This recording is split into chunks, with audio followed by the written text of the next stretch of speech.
Денеска ќе започнеме со 21-та глава. Еве дојдовме до таму, до последното поглавје од Евангелието според Јован, точно 2 години до денеска како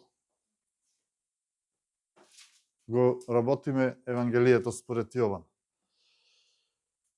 Видовме во 20-та глава за Христовото воскресение, видовме за Марија Магдалена, за Тома. И ајде да ги отвориме нашите Библии, да го прочитаме нашиот текст за денес. Значи, како што кажав, започнуваме 21 глава од Евангелието според Јован и денеска ќе ги работиме првите 15 стиха. Значи, Јован 21, од 1 до 15. Да го читаме.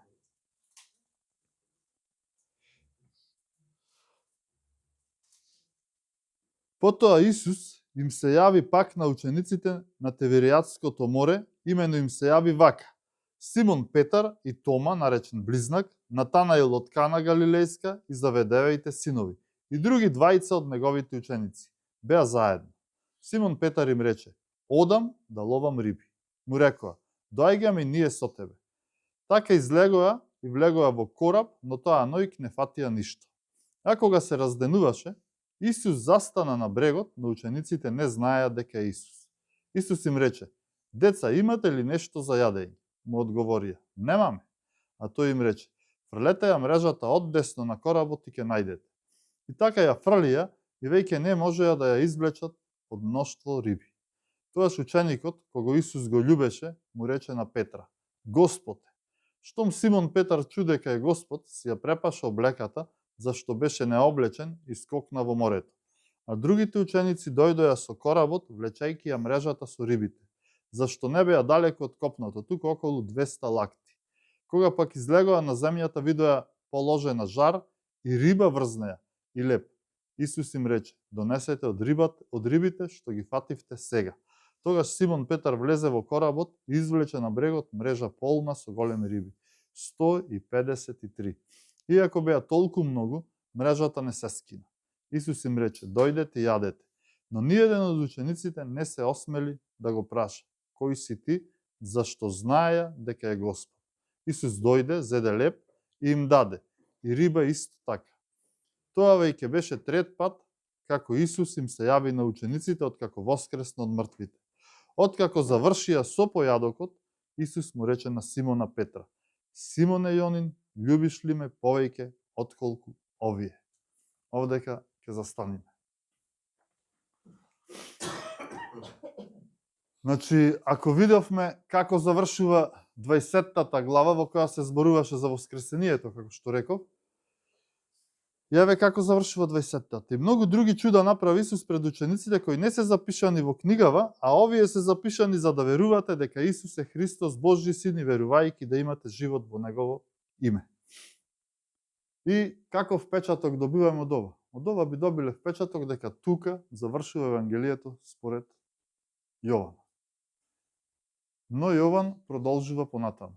И во 21 глава се споменуваат повторно апостолите, но овдека сега само 7. Но сепак во средиштето е Петар од апостолите. Тоест, односот помеѓу Христос, кој е средиште на се, и Петар. И тоа ни е клучниот поим за денес. Јован во своето Евангелие, кога пишува за Петар, Петар во однос со Господ последно го спомнува во 18-та глава, кога Петар 3 пати се одрече од Исус. Но за оваа случка ни дава еден многу битен детал евангелистот Лука. И ајде да го прочитаме тој битен детал. Лука 22 глава, од 59 до 62 стих. И кога помина околу 1 час време, еден друг потврдуваше: Навистини овој беше со него, зашто е галилеец. А Петар рече: Човеку, не знам што зборуваш. И веднаш додека уште зборуваше, петел запеа. Тогаш Господ се заврте и го погледна Петра. И Петар се сети на Господовите зборови што му ги рече: Пред да пропее петел 3 пати, ќе се одречеш од мене. И Петар, што излезе надвор, заплака горко. Значи, Исус што направи? Го погледна Петра, очи во очи. Значи, ова е тој поглед во очи. Јован го спомнува Петар и во 20 глава, кога прв влезе во празниот гроб, каде што беше положен Исус, но тука немаше никаков разговор, никаков однос, никаков поглед, никаков контакт со Исус. И овој претходен поглед, кога Петар се одрече трет пат, тој поглед остана во воздухот до овој момент, во 21 глава. И многу е важно за разбирање ова, бидејќи тој поглед се уште може би го измачуваше Петар. Петар добива многу простор во епилогот, во крајот на Евангелијата. И затоа што беше многу важен и во Евангелијата и во делата апостолски. И секогаш ако се прави некоја листа, некој список на апостолите, Петар е секогаш на прво место.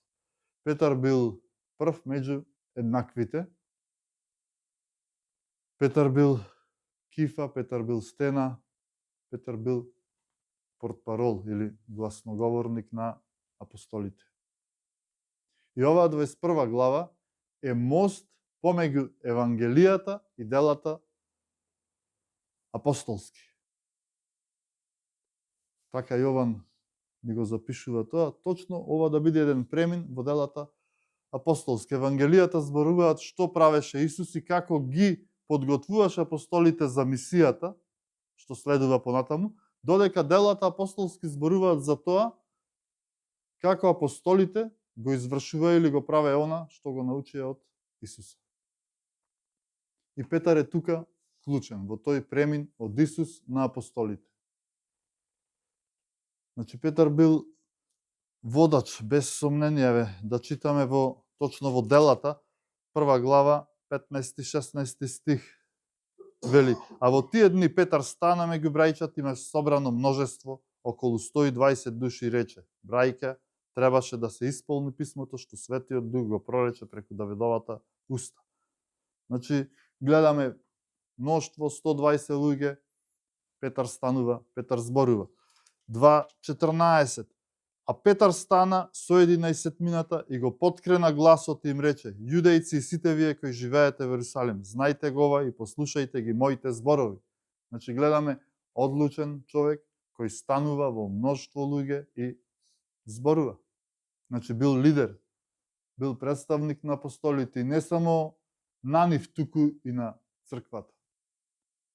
И сега да одиме соред од нашиот текст, да видиме што сака Јован да ни каже во овие први 3 стиха, од првиот до 3 стих. Потоа Исус им се јави пак на учениците на Тиверијатското море. Кога зборува за Тиверијатско, тоа е и Генерситското море, ќе видиме тоа во Лука се спомнува.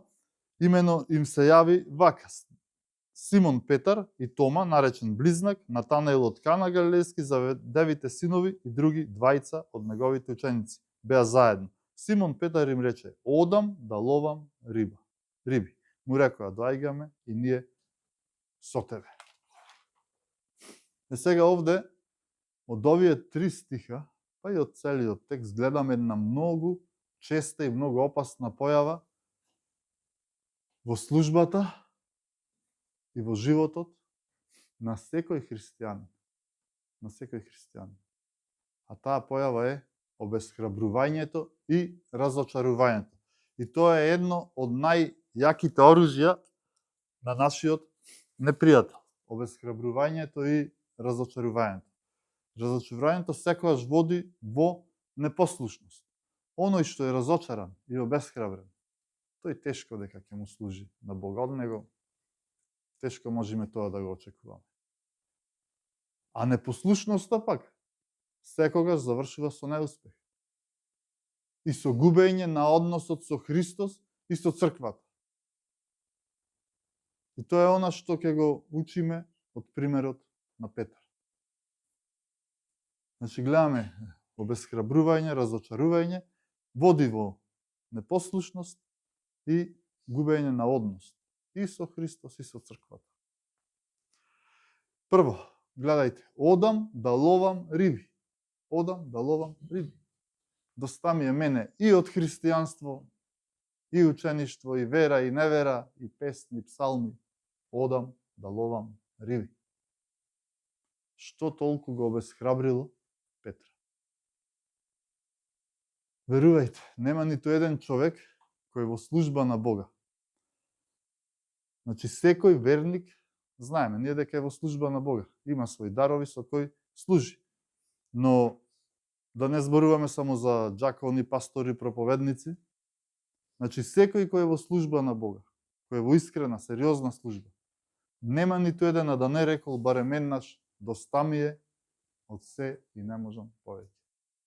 Јас ќе бидам искрен за мене, често ми се случува, барем 2-3 пати во годината, и стално се сеќавам на една случка, беше, овде имавме гости од Америка, беше од Джеф татко му, Том, и така во еден разговор праша за нешто проблеми, за молитва. Јас мам, па верувај дека доста ми е и барем 2 до 3 пати во годината сакам да речам доста и заминувам. И тој вели, па ти си среќен човек ако 2-3 пати во годината. Мене тоа ми се случува 2-3 пати во месецот, а 40 години сум пастор. Пастор во пензија. И тоа беше едно големо охрабрување за мене, за да почнам малку поинаку да размислувам. И сега ние да видиме што толку го разочарало, за да се врати на старата работа. Значи, Петар, знаеме, беше професионален рибар и сега се враќа на старата работа. Зошто? Значи, затоа што имал неисправни и недефинирани очекувања. Нереални очекувања имал и тоа е најчесто кај секого. Сите ние нешто очекуваме, ама ако не е тоа и тогаш достани. Бидејќи, зошто имал такви мислења? Бидејќи селективно слушнал и површно ги разбрал Христовите ветувања. Значи, не се, површно и селективно. Ке издвојам едно ветување. Нема да ве оставам сираци. Јован 14:18. Нема да ве оставам сираци. А кај е сега? Сима речено. Ајде да го прочитаме тој текст. Јован 14 глава 18 и 19 стих. Вели, нема да ве оставам сираци, ќе дојдам при вас. Уште малку и светот веќе нема да ме гледа, а вие ќе ме видите, зашто јас живеам и вие ќе живеете. Колку прекрасно ветување. Дека Исус, после крстот и воскреснувањето, кажува дека Исус ќе им се појавува повремено. Петар очигледно не го разбрал добро и најверојатно се прашувал, па кај е сега, кај е тој живот? Јас живеам и вие ќе живеете. Кај е тој живот? Го нема. И разочаран се враќа на старата работа. Оние двајца, ако се подсетиме на патот за Емаус, се оддалечуваат од Ерусалим, се оддалечуваат од животот, си одат, каде? По стариот пат се враќаат назад, затоа што не разбраа доволно, не го разбраа доволно Евангелието. Само површно, лесномислено и обесхрабрени се само сожалуваат и се жалат еден на друг. Исус доаѓа со нив, се жалат и на него, му се жалат. Па ништо велат. А ние се надевавме. Лажни надежи, лажна надеж. И заминуваат. Секој пат, ова е моја поука, што јас ја имам сватно. Кога сум обесхрабрен, секогаш си велам себе си, проблемот е во мене. Не во другите, не во околности. Проблемот е во мене. Проблемот е во нас, не во другите. Запомнете го. Не е во околностите. Ово ист Петар го научил тоа и покасно го запишал. Запишал следно во 2 Петрово послание, 1 глава 3 стих. И вели вака, бидејќи неговата божествена сила ни подари се што ни е потребно за живот и побожност, преку познавањето на оној кој не повика преку својата собствена слава и добродетел. Гледате, преку неговата божествена сила ни подари се што ни е потребно. Преку што? Познавањето. Познавање, тоа е вистинско познавање на оној кој не повика. Вистинско познавање дека Божјата сила не чува за спасение и побожност. И проблемот е секогаш во нас. Недоволно познавање на Бог. Недоволно познавање на Бог. И тоа сите ни се криви. И тоа што ми се случува? Зошто ми се случува? Тоа што ми се случува? Гледаме Петар субјективното, селективно и површно слушање го имал. Значи само субјективно, селективно и површно слушно. И нормално дека се разочарал. Не било онака како што тој замисливал дека ќе биде. И вели, одам да ловам риби. Доста. Субјективноста, селективноста и површното разбирање водат во неуспешност, тоест непослушност. Водат во непослушност. Секогаш тие луѓе кои слушаат, кои читаат и кои разбираат селективно, она што нив им одговара, тие се непослушни на Бог. Гледате тука во разочарувањето, нема живот, нема однос, нема љубов повеќе. Петар бил со учениците кога воскреснатиот Исус им се појави во собата. И што му рече? Како што ме прати таткото, така и јас ве праќам. А Петар што вели? Јас ве праќам, вели Исус. Оди. Значи ги праќа Евангелијата до широко. Ама Петар вели, одам да ловам риби. Баш ми е гаѓа. Едноставно како така да вели. И гледате до каде оди човекот. Божји човек, Петар. На Божиот збор вели, јас одам да ловам риби, баш ми е гаѓа. Толку можеме да падниме, толку можеме да се оддалечиме од Бог. Значи, тоа е човекот. Одам да ловам риби. Море, сонце, риби. Остај се друго. Остаја ти теологија, остај религија. Религиите шопра, само се расправа, само кавги, секогаш. Јас одам да ловам риби, баш ми е гаѓа. А Петар бил одлучен човек, носел одлука. Бидејќи Петар бил водач со посебна особина. Ама бил импулсивен. Има луѓе што прво размислуваат или испечи па речи. И тие се мудри луѓе. Има луѓе што само испечи, си чута и од нив ништо, збор не можеш да слушни. Ама Петар бил речи. Само да се речи, нема испечи. Речи па после испечи. Значи импулсивност имал, бил импулсивен човек, вистински лидер. И луѓето го следеле него. Дури и кога не бил во право го следеле. Гледаме одовде. Што му велат овие други 6 мина ученици? Доаѓаме ние со тебе. Јас одам да ловам риби, оставам се. Тие велат, доаѓаме ние со тебе. Значи водачот е водач, луѓето го следат. Сега да видиме што го обесхрабрило Петар да се врати на стариот живот. Не знаеме точно, но од текстот гледаме дека обесхрабрувањето води во што? Во непослушност. И тоа доведува до неуспех. Во непослушноста нема благослов.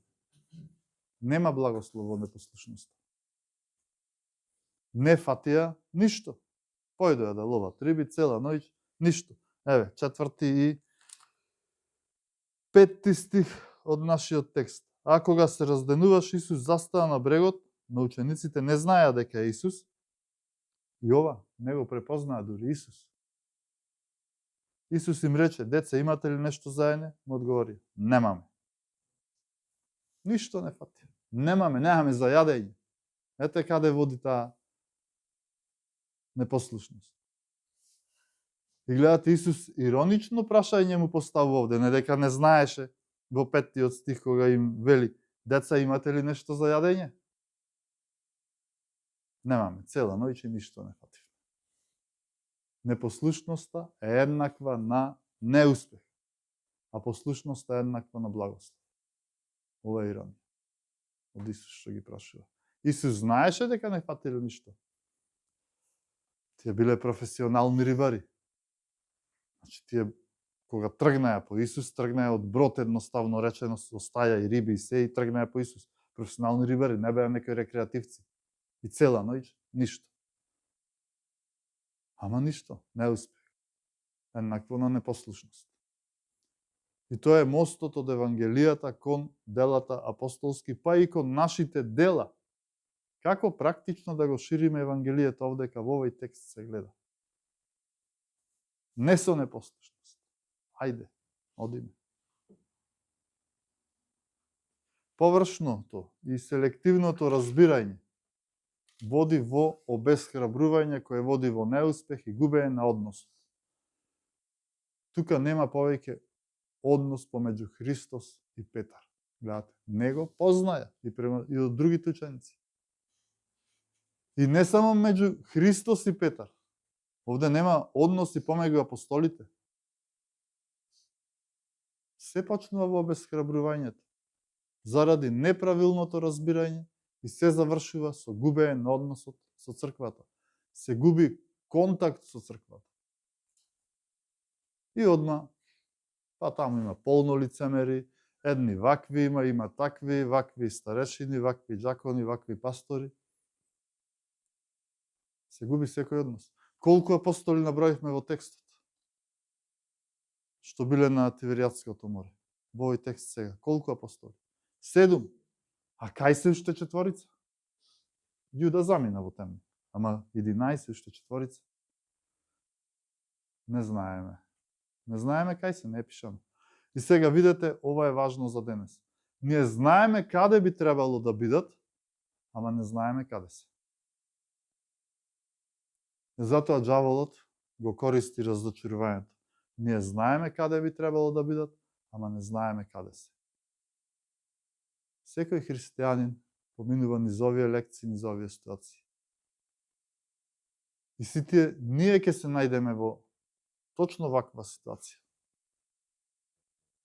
Човек ќе се наново роди, ќе се обрати, го сака Господ, полне со радост, редовно доаѓа, служи во црква. И го нема. Знаеме каде треба да бидат, ама не знаеме каде се. И се прашувам дали и тие самите знаат каде се. Листата на приоритет на луѓето. Тоа е битно. Па и на верните, не само на сите луѓе. Листата на приоритети. И таа листа кај секој човек често пати се менува.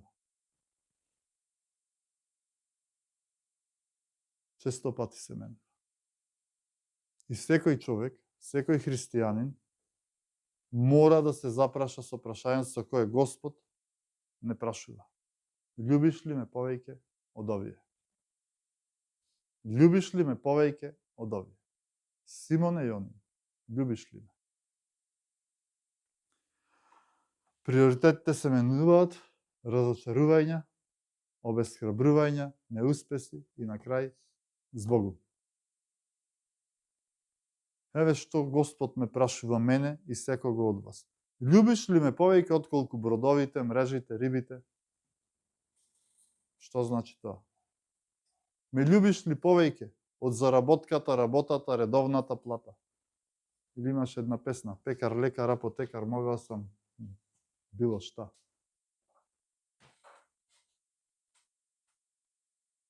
Тоа Исус го прашува Петар, кој се враќа назад на својата стара работа. Сигурноста на старата работа.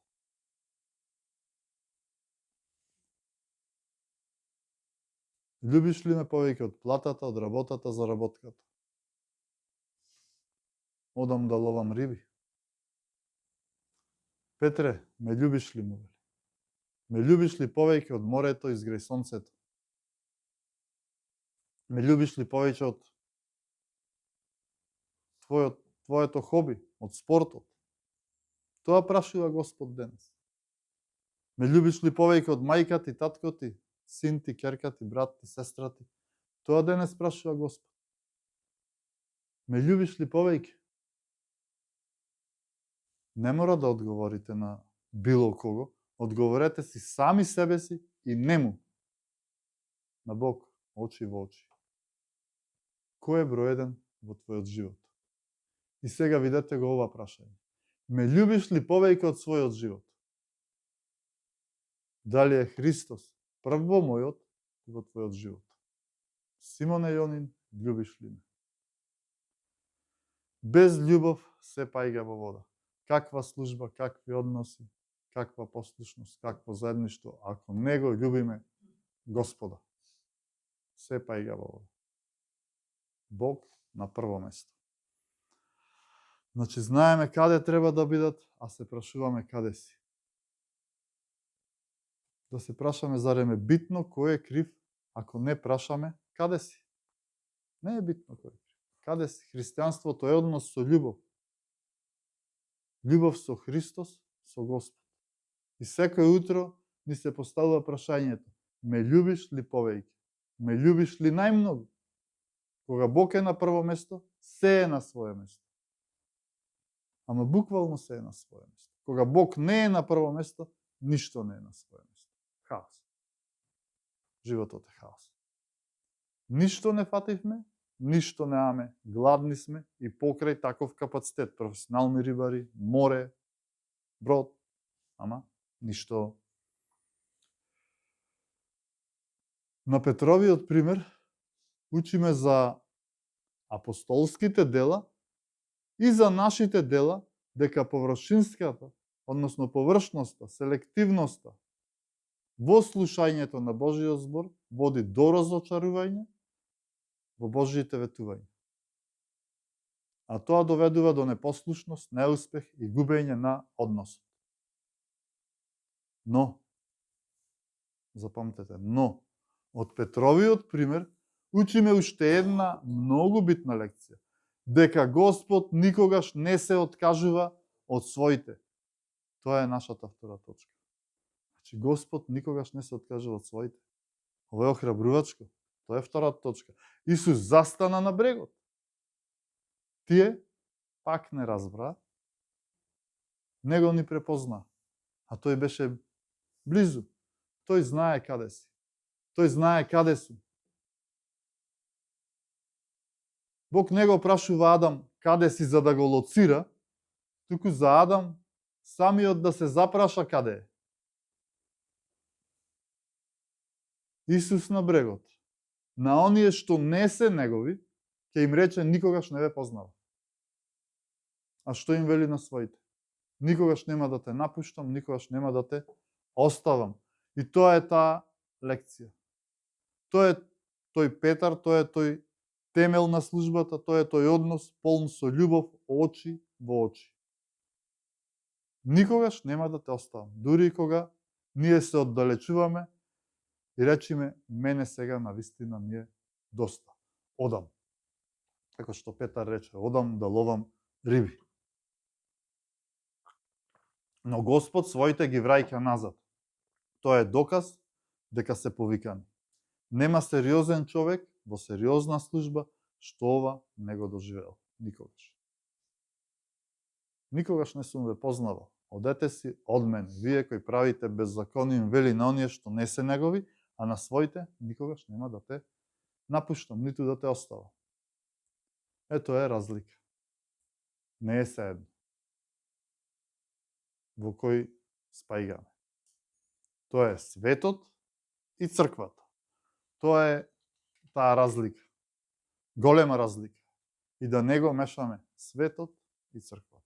Бог никогаш нема да ја напушти својата црква. Ајде да прочитаме од 3 до 8 стих од текстот. Симон Петар им рече, одам да ловам риби. Му рекоа, доаѓам и ние со тебе. Така излегоа и влегоа во кораб, но таа ноќ не фатија ништо. А кога се разденуваше, Исус застава на брегот, но учениците не знаеа дека е Исус. Исус им рече, деца, имате ли нешто заедно? Му одговорија, неаме. А тој им рече, фрлете ја мрежата од десно на коробот и ќе најдете. И така ја фрли и веќе не можеа да извлечат од мноштвото риби. Тогаш ученикот, кога Исус го љубеше, му рече на Петра: Господ. Штом Симон Петар чу дека е Господ, си ја препаша облеката, зашто беше необлечен, и скокна во морето. А другите ученици дојдоа со коработ, влечејќи ја мрежата со рибите, зашто не беа далеко од копнот, туку околу 200 лакти. Послушност. Не го препознаваат дека Исус се уште фрлете одесно, фрлаат полно риби. Послушност еднакво на успех. Но овдека, точно со оваа послушност и со оваа, веќе гледаме тука корекција, ова е лекција за корективна Божја љубов. Бог ја користи за да не коригира. Бог ги коригира и ги кара своите. Како велат србите, боли јер воли. Непослушност, ништо, гладни. Послушност, полно риби. Мноштво, не може да извлече мрежата. За да го разбереме ова, мора да навлеземе подлабоко во животот на Петар. Господ прв пат го повикува Петар пред околу 3 години. И тоа е таа позната случка од Матеј, 4 глава, сега ќе ја прочитаме, 18 до 20 стих.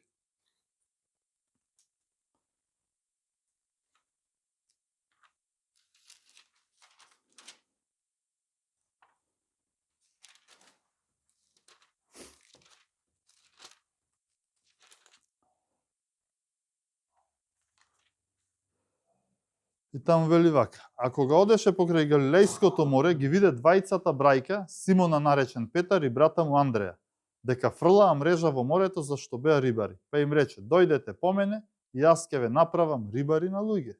А тие веднаш ги оставија мрежите и го следеа. Значи Петар беше свесен за повикот. Значи веднаш го следат.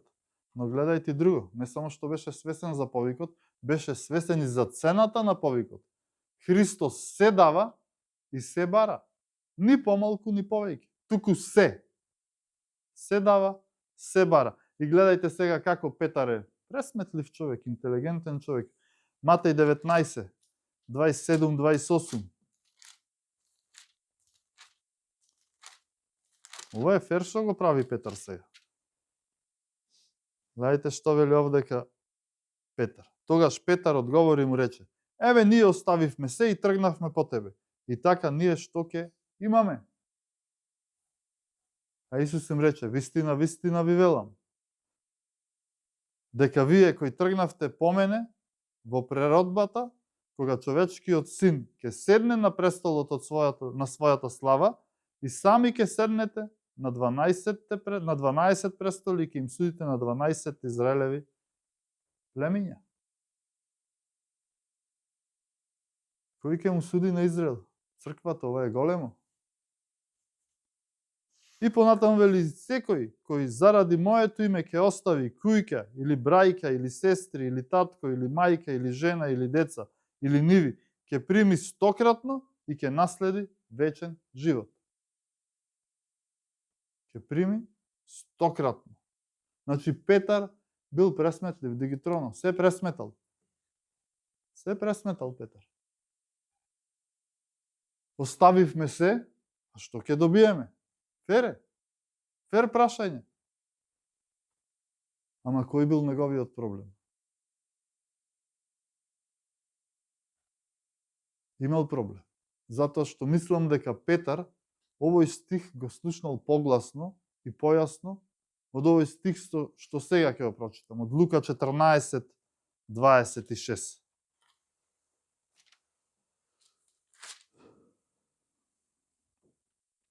Ако некој дојде при мене, а не ги намрази, вели, татка си, мајка си, жена си, децата и брајката и сестрите, па и својата собствена душа, не може да биде мој ученик. Колку ние да си мислиме и да се само залажуваме, не може, вели Исус. Тоа е само залажување, само измамување. И тоа е преплитко и селективно разбирање на Исусовиот повик. Кој повеќе ги сака? Таткото, мајката, синот, ќерката, било кого, било што? Ме љубиш ли повеќе? од било што и од било кој Петре? Тоа е прашањето. Значи, не може да биде мој ученик. Христос се даде и се бара. Тоа е тој однос на љубовта.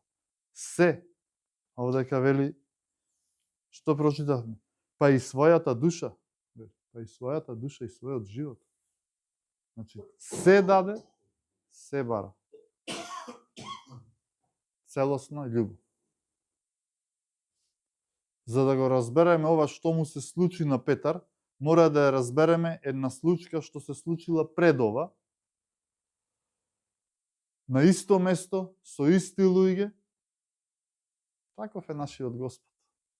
Точно ќе не најде и ќе не погоди во нештата. Лука, 5 глава.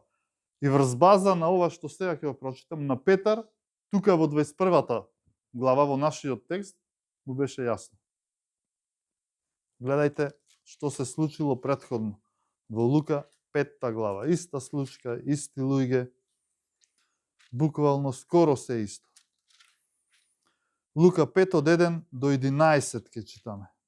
Еднаш додека народот се притискаше кон него за да го слуша Божиото слово, а тој стоеше при Генисаретското езеро, сега затоа велам исто е Генисаретското било, ама кod римјаните го преименувале во Теверијатско. Виде 2 кораби покрај брегот. Рибарите беа излегле од нив и ги плавеа мрежите. Тој влезе во едниот кораб кој беше Симонов. Го замоли, па го оддалечи малку на копното, од копното. Потоа седна и го поучуваше народот од коработ. А кога прекрати да зборува, му рече на Симона: одвеслај кон длабокото и фрлете ги своите мрежи за лов. Симон му одговори и рече: Учителе, цела ноќ се трудевме и ништо не ловивме. Но на твој збор ќе ги фрлам мрежите. И кога го направија тоа, уловија големо множество риби, така што им се кинеа мрежите и им дадоа знак на другите во другиот кораб за да дојдат и да им помогнат. И дојдоа и ги наполнија 2 кораба, така што почнаа да тонат. Кога Симон Петар го виде тоа, падна пред Исусовите колени и рече: Оди си од мене, Господи, зашто сум грешен човек. Зашто се зачудија тој и сите кои беа со него заради ловот на рибите што ги ловија. А исто така и Заведеевите синови, Јован и Јаков, кои беа Симонови другари, а Исус му рече на Симона: Не бој се, од сега ќе ловиш луѓе. И ги извлекоа корабите насуво, оставија се и отидоа по него. Оставија се, отидоа по него. Може би најголемиот улов во нивниот живот. Улов на кариерата. Ама оставија се и заминеа. Исто место, исти луѓе, скоро иста случка. И ова е од 21 глава едно вистинско дежаву. Нема ништо, цела ноќ неуспех, но Господ е на брегот. Господ е на брегот. Господ ги враќа своите. Давид, исто му се случи. Јона, исто како Петар. Давид исто како Јона, како Петар, сака да ја напушти службата, да го напушти повикот, да напушти се. И што рече? Каде да побегнам од твојот дух и твоето лице секаде си. Голем си. Не се откажуваш. Псалм 139, читајте го. Значи, не напушта, дури и кога се ни е преку глава. Доста е, одам да ловам риби. Дури се оставаме, се што се нарекува христијанство, понекогаш велиме доста е. Ама Бог не напушта, не враќа. И не прашува: ме љубиш ли повеќе? Отколку? Отколку твоите приоритети? Кои се твои приоритети? Што ни е најважно во животот? Зошто живееме? Приоритетите ја покажуваат љубовта. Показател на љубовта кон Бог е приоритетот времето. Денеска сите велат времето е пари. Ама не е така. Времето е љубов. Времето е љубов, запомтете го. Со кого го поминуваме времето? Тоа е битно. Времето е љубов. Секој утро, ме љубиш ли? Прашува оној кој љуби. Видете сега. Господ работи преку своите, преку Петар, но истовремено и работи на своите, Тоа е Петар. Работи преку него, но и на него. Не изгледа збунувачки. Какви луѓе Бог користи. Петар бил силен, јак лидер, но некојаш користи мали. Давид. Ама работи преку нив. Значи Бог работи преку него, но и на него. Бог работи преку Петар и му укажува и искажува корективна љубов. Како Петар реагираше прв пат, на првиот повик. Лука 5:8. Видете како Петар реагирал првиот пат. Оди си од мене, Господи, зашто сум грешен човек. Падна, вели, на колена и му вели, оди си од мене, Господи. И ова е единствен услов за спасение. Спознавање на грешноста и каење од гревот. На колена пред Господ. Спознавање на грешноста и каење на колена пред Господ. Тоа е спасение. Ова не е магистратура или некој докторат, ова е став на срцето. Грешник сум, оди си од мене. Само праведните не го прават това. Значи Петар разбира кој е.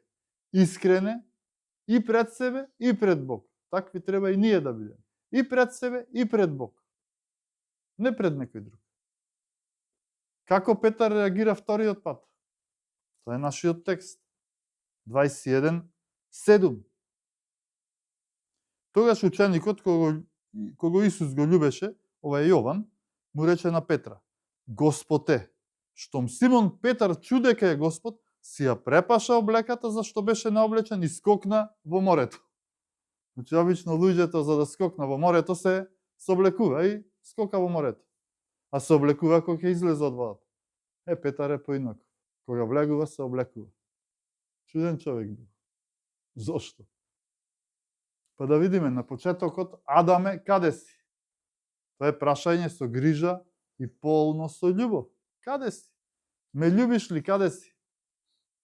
Па вели, се скрив, зошто сум гол. Драги брајки и сестри, се е голо и откриено пред оној кај кого ќе положиме сметка. Секој за себе, се е голо, маските долу, барем пред него. Барем пред него. Да не глумиме, бидејќи така се измамуваме само себе си. Оди си од мене, грешен човек сум. Се скрив, зошто сум гол. Тоа е реална слика за себе и тоа треба да го имаме. Од ова исто така мора да научиме дека Божјата љубов кон неговите е вечна, ама дека е и света, и корективна, а пак непослушноста секогаш има временски и овоземски последици. И тоа треба да го научиме. И после, зошто мене и криви ни се останатите. Сите, па и брајка, и сестри, цела црква. Така ли? Но не е тука проблем. Не е така. Проблемот не е во другите, во нас е. Не може другите да се криви за се. И не може да се криви заради нашите приоритети. Во тоа е работа. И за крај заклучок и трета точка. И се ние во овој 1:12 стих. Каде вели, Исус им рече, дојдете и јадете. Но ниеден од учениците не се осмели да го праша кој си, зашто знаеа дека е Господ. Многу е битно ова. Дојдете и јадете. А тоа беше појадок, читаме во 15 глава, откако завршија со појадокот. Дојдете и јадете. Немаме ништо, непослушност, ништо. Исус на брегот, здраво, застанат, дојдете, јадете. Тоа е однос, тоа е љубов. Петар се оддалечува, доста ми е. И зошто се ова ми требаше, се врати назад. Ама Бог го враќа. Проблемот е во нас. Кога велиме доста е од се, ние слушаме само тоа што сакаме да слушнеме, ние би сакале, може би кујче, некој имот, наследства, автомобили, се, ама Христос некако не го сакаме. Не. Ги бараме благословите, ама Бог не го сакаме.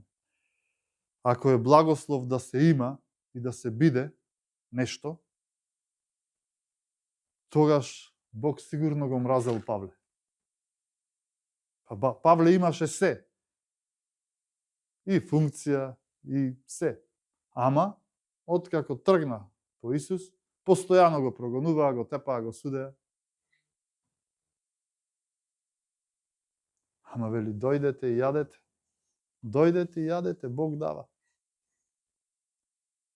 Во моментот кога свати дека Господ е на брегот, во моментот кога ја свати пораката и повторниот повик на исто место и на ист начин, Петар го избегнува Исусовиот поглед.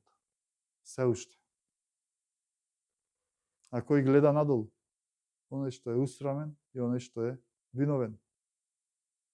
А кој срам, која вина имаше Петар? Тоа е оној поглед што спомнавме на почетокот, кога 3 пати се одрече. Но овде на појадокот не може да се избегне тој поглед. Тие се зафатени, Петар е зафатен, многу риби фатија. Ги влечат мрежите, влечи сам мрежата. А Исус им спреми појадок. Им сервира и доаѓа, им дава. Доаѓа и до Петар, му дава леп и риба, свежо печена, и го гледа во очи. И го прашува, Симоне Јонин, љубиш ли ме? Сигурно не му беше сеедно на Петра. Може би пак горко заплака. Ама тоа е повикот, враќањето, покаяние и признавање. Грешен човек сум, гол сум. Поглед полн со света, корективна, праведна љубов. Тоа е корективна љубов. Колку пати Петар се одрече од Исус? 3. Колку пати го праша, љубиш ли ме? Ќе видиме. Следниот пат. Исто 3. Значи, Бог не останува должник на никој. Чека и дочекува и го коригира. И веќе во Дела 2 глава, Петар е друг човек. Не се плаши од никого, од Синедрионот, од првосвештеници, од старешини, од римјани, од ништо. Од никого проповеда пред сите смело и одважно. Која ни е примената од овој текст? Површно, селективно, од интерес, пристапување на Словото води до обесхрабрување, а тоа до непослушност. Непослушноста секогаш завршува со неуспех. И со губење на односот, и со Господ, и со црквата. Знаеме каде треба да сме, ама не сме. Не сме таму. Тоа е човекот. Неуспех, губење на однос со Бог. И веќе нема разлика со светот. Исти муабети, исти забави, исти приоритети. Пари, работа, хоби, спорт. Ама Божјата љубов е вечна и Бог не се откажува од своите. Да не се грижиме. Ниеден од своите Бог нема да изгуби, што му се подарени уште пред создавањето на светот. Бог своите ги враќа. Тој што започнал, тој и ќе доврши. И точно преку својата љубов Бог не воспитува. И затоа е корективна љубов. Не прави осветени, чисти луѓе, затоа што таа е света љубов. Непослушноста секогаш има овоземски привремени последици. И тоа не може да се избегне. Ниту јас можам да го избегнам, ниту ти. Сите ќе си ги сносиме последиците за нашата непослушност. И на крај Господ сака заедништво. Ако ние не го гледаме во очи И ако не појадуваме секое утро со него, тогаш од сето тоа нема ништо, ама баш ништо. Ако немаме однос и заедништво со Бог, кој е љубов. Секое утро да појадуваме со Бог. Додека работи преку нас, Бог секогаш и работи на нас, бидејќи сака да работи со нас. Дојдете, деца, јадете со мене, вели. Заедништво, љубов. Затоа денеска сите не прашува поединечно. Ми служиш ли или служиш со мене? И затоа верувам дека секој ден, секое утро, треба да се преиспитуваме што ни е приоритет. Љубиш ли ме повеќе? Љубиш ли ме најмногу? Кој е број 1 во мојот и во твојот живот? Да се молиме.